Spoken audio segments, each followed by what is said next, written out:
use my magic in any way he didn't approve of. I'd escaped that trap only through luck, a lot of struggle, and the love of the men who'd been my beloved childhood friends.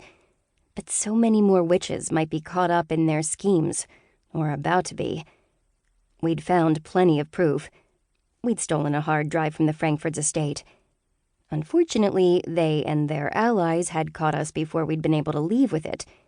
I'd been forced to make a deal to save my consorts' lives.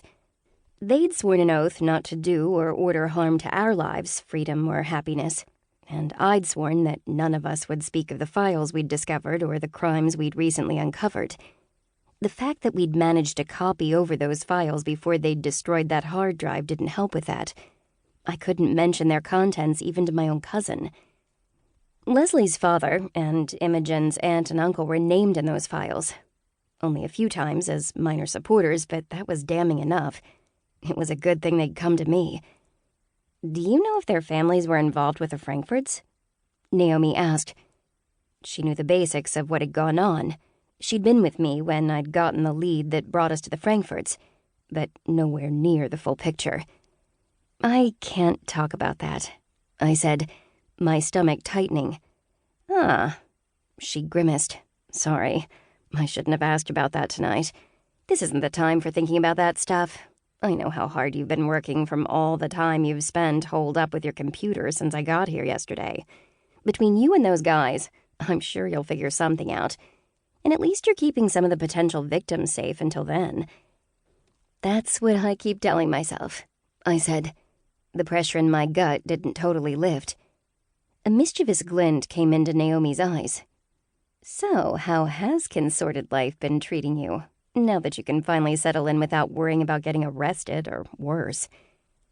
A smile crossed my face automatically as I looked at my 5 consorts. None of them were witching men, which was bad enough in the Assembly's eyes. But it was also unheard of these days for any witch to take more than one. I hadn't been sure it was even possible until I'd managed it. For most of our relationship so far, I'd had to keep our love and our consorting secret. "It's nice," I said, "just being able to be with them like normal consorts can." "Just nice?" Naomi said, arching her eyebrows. She'd been alternately amused and fascinated by my expanded consorting since I'd first revealed that secret to her and the rest of my long-dead mother's family, even though she seemed very happy with her own consort, Greg. My smile twitched wider. "Okay, amazing." At that moment, my gaze met Gabriel's across the room. My newest consort grinned back at me from where he was dancing with Imogen. The red-headed girl was boogieing down with abandon, but I suspected from the avid glances she kept shooting Gabriel's way that she might be developing a bit of a crush. He kept a friendly distance between them, his smiles for her warm but mild. I couldn't really blame anyone for crushing on him. Gabriel had always been the leader of our little group when we were kids, and he still exuded that confident charisma. The striking combo of dark red hair and bright blue eyes with his handsome face didn't hurt either. Kyler, my tech fanatic, had managed to get reserved Leslie dancing too. The slim guy laughed as he tried to pull off an ambitious spin, his tawny curls swaying as he had to catch himself. His playfulness had gotten Leslie smiling, so I figured that was a win. Not far from them, Jin, my artist, had managed to drag Kyler's more stoic and more brawny twin Seth away from where he'd been watching the festivities from the sidelines. Jin obviously knew his moves. He whipped around in time with the beat, so gracefully it was difficult not to watch. The blue streaks in his smooth black hair glinted under the chandelier's light. Seth stepped and dipped with the music, his movements a lot more awkward, but the expression in his gray-green eyes was amused.